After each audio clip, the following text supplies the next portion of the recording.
നമസ്കാരം.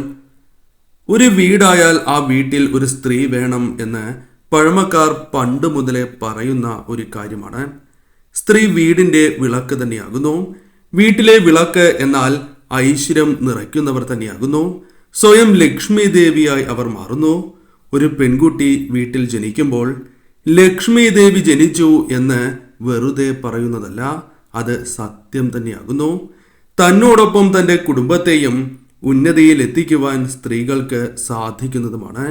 എന്നാലും സ്ത്രീ ഒരുമ്പിട്ടാൽ നഗരം അല്ലെങ്കിൽ രാജ്യം തന്നെ ഇല്ലാതാകുന്നതുമാണ്.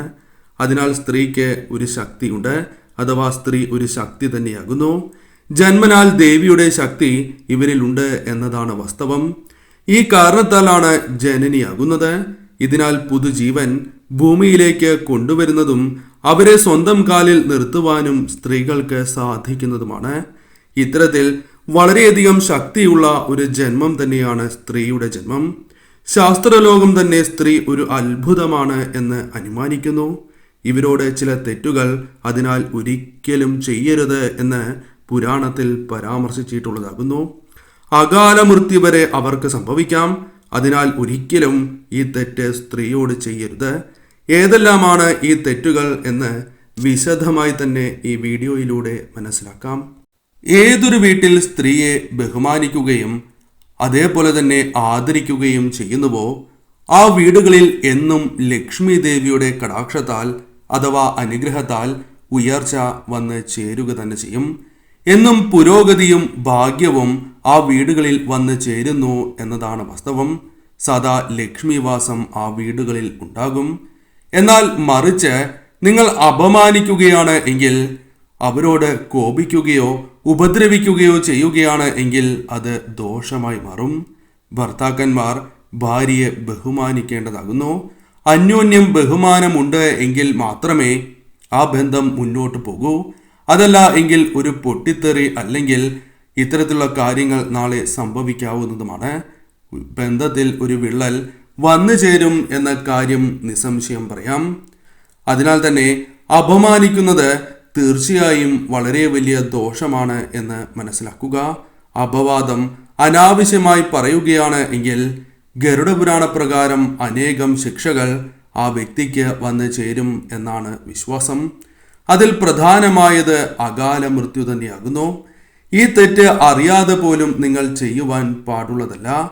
ഒരു പതിവ്രതയായ സ്ത്രീയുടെ ശാപം നിങ്ങൾക്ക് ഏൽക്കുകയാണ് എങ്കിൽ, സ്ത്രീ ശാപം ഏൽക്കുകയാണ് എങ്കിൽ 7 ജന്മം വരെ ആ ശാപം നീണ്ടു നിൽക്കും എന്നാണ് പറയുക. അതിനാൽ ഒരിക്കലും സ്ത്രീകളുടെ കയ്യിൽ നിന്നും ശാപം ഏറ്റുവാങ്ങാൻ പാടുള്ളതല്ല. അത്തരം പ്രവൃത്തികൾ നിങ്ങൾ ഒരിക്കലും ചെയ്യരുത് എന്ന് നിസ്സംശയം പറയാം. മറ്റൊന്ന് മോശം വാക്കുകളാകുന്നു. മോശം വാക്കുകൾ പറഞ്ഞ് അവരെ മനഃപൂർവ്വം ദുഃഖിക്കുന്നത് അഥവാ ദുഃഖിപ്പിക്കുന്നത് വളരെ വലിയ ദോഷമായി മാറും. പ്രധാനമായും ചില പ്രശ്നങ്ങളാണ്, ചില ദോഷകരമായ ഫലങ്ങളാണ് നിങ്ങൾക്ക് വന്നു ചേരുക.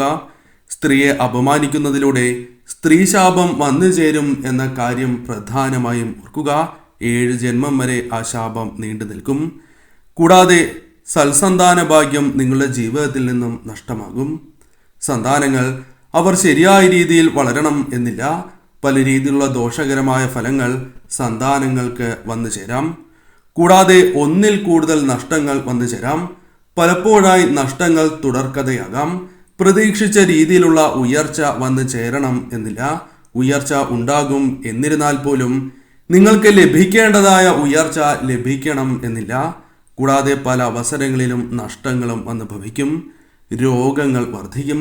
രോഗദുരിതങ്ങൾ നിങ്ങൾക്ക് മാത്രമല്ല ആ കുടുംബത്തിലെ അംഗങ്ങളെയും വേട്ടയാടും എന്ന കാര്യവും ഓർക്കുക. കടബാധ്യതകൾ വർദ്ധിക്കും. കടം നാൾക്ക് നാൾ ഉയരുകയോ കടം വാങ്ങേണ്ടതായ അവസ്ഥയോ നിങ്ങൾക്ക് വന്ന് ചേരുന്നതുമാണ്. അതിനാൽ ഈ കാര്യം പ്രത്യേകം ഓർക്കുക. മോശം വാക്കുകളാൽ സ്ത്രീയെ ഒരിക്കലും അപമാനിക്കുവാൻ പാടുള്ളതല്ല. ന്യായമായ ആവശ്യങ്ങൾ കണ്ടില്ല എന്ന് നടിക്കുവാൻ പാടുള്ളതല്ല. അതും ശുഭകരമായ ഒരു കാര്യമല്ല, വലിയ തെറ്റ് തന്നെയാകുന്നു.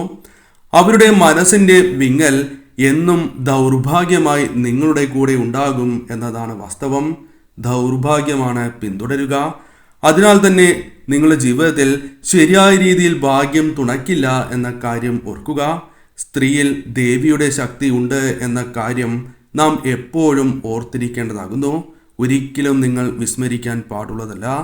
കുട്ടികളിലും ഈ ദൈവിക ശക്തികൾ ഉണ്ട് എന്നത് വാസ്തവമാണ്. അതിനാൽ തന്നെ കുട്ടികളെയും സ്ത്രീകളുടെയും ആവശ്യങ്ങൾ നിറവേറ്റുക എന്ന കാര്യമാണ് നിങ്ങൾ ചെയ്യേണ്ടത്. ആ ആവശ്യങ്ങൾ ന്യായമാണ് എങ്കിൽ തീർച്ചയായും നിങ്ങൾ ആ ആവശ്യങ്ങൾ നിറവേറ്റി കൊടുക്കേണ്ടത് അനിവാര്യമാണ് എന്ന കാര്യം ഓർത്തിരിക്കുക. പലരും സ്ത്രീകളെ ഉപദ്രവിക്കുന്നതാണ്. ഇത്തരത്തിൽ നിങ്ങൾ ഉപദ്രവിക്കുന്നുണ്ട് എങ്കിൽ ചില കാര്യങ്ങൾ മനസ്സിലാക്കേണ്ടതായിട്ടുണ്ട്. സ്ത്രീകളെ പലരും അബലയായും ശാരീരിക ക്ഷമത ഇല്ലാത്തവരായും കണക്കാക്കുന്നതാണ്. എന്നാൽ ഇത് വെറും മിഥ്യാധാരണയാണ് എന്ന കാര്യം ഓർക്കുക. ഒരു കുഞ്ഞിന് ജന്മം നൽകുവാൻ കെൽപ്പുള്ളവരാണ് സ്ത്രീകൾ. അതിനാൽ തന്നെ അവരിലെ ശക്തി ദൈവികമാണ് എന്ന കാര്യം ഓർക്കുക. അതിനാൽ തന്നെ ആര് അവരെ ഉപദ്രവിച്ചാലും ഓർത്തു വയ്ക്കുക, ഇന്നല്ലെങ്കിൽ നാളെ നിങ്ങൾക്ക് ദോഷകരമായ ഫലങ്ങൾ വന്നു ചേരും. പെട്ടെന്ന് തന്നെ അത് ലഭിക്കണം എന്നില്ല, പക്ഷേ നിങ്ങൾക്കത് ഈ ജന്മത്തിൽ തന്നെ ലഭിക്കും എന്ന കാര്യം ഓർത്തിരിക്കേണ്ടതാകുന്നു. അതൊരു പക്ഷേ നിങ്ങൾക്ക് മനസ്സിലായി എന്ന് വരില്ല. അതായത് പല രീതിയിലുള്ള ദുരിതങ്ങളാണ് വന്നു ചേരുക, കടബാധ്യതകൾ, മനസമാധാനം നഷ്ടപ്പെടുക. അത്തരത്തിൽ നിരവധിയാർന്ന പ്രശ്നങ്ങൾ ആ വ്യക്തികളുടെ ജീവിതത്തിലേക്ക് കടന്ന് വരിക തന്നെ ചെയ്യും. ആരും ശാരീരികമായ ഉപദ്രവം അനുഭവിക്കാൻ മാത്രം തെറ്റ് ചെയ്യുന്നവരല്ല. അതിനാൽ തന്നെ അറിഞ്ഞുകൊണ്ട് തെറ്റ് ചെയ്യില്ല എന്ന കാര്യം ഓർക്കുക. ഈ വാസ്തവം ഏവരും മനസ്സിലാക്കിയേ പറ്റൂ. അതിനാൽ തന്നെ സ്ത്രീകളെ ഉപദ്രവിക്കുവാൻ ഒരിക്കലും പാടുള്ളതല്ല. അത് അത്രമേൽ ദോഷമാണ് എന്ന കാര്യം ഓർക്കുക. പ്രധാനപ്പെട്ടതായ ഒരു കാര്യം കൂടി നിങ്ങൾ മനസ്സിലാക്കേണ്ടതായിട്ടുണ്ട്. നിങ്ങളുടെ ആയുസ് സ്ത്രീകളെ ഉപദ്രവിക്കുകയാണ് എങ്കിൽ കുറഞ്ഞുകൊണ്ടേയിരിക്കും എന്ന കാര്യം ഓർക്കുക. അത്രമേൽ ദോഷമാണ് എന്ന കാര്യം ഓർക്കേണ്ടതായിട്ടുണ്ട്. ദേവീകോപവും അവരുടെ ജീവിതത്തിലേക്ക് കടന്നു വരും എന്ന കാര്യവും നിസ്സംശയം പറയാം. സ്ത്രീകളോട് നാം ചെയ്യേണ്ട പ്രധാനപ്പെട്ട ഒരു കാര്യം ബഹുമാനിക്കുക എന്ന കാര്യമാകുന്നു.